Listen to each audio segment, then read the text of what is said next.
Usap-usapan ngayon ang pananaw ni Kim Chiu tungkol sa mga hula at prediksyon tungkol sa kanyang buhay at love life.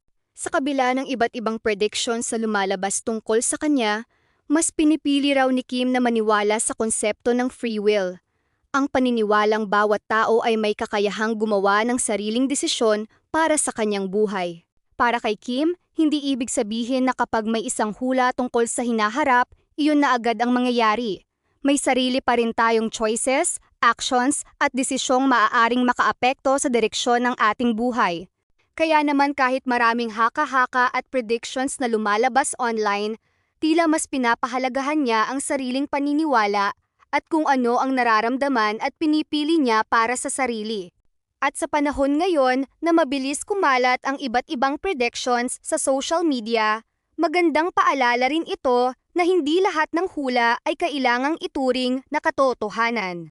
Ikaw, naniniwala ka ba sa kapalaran o mas naniniwala ka sa free will?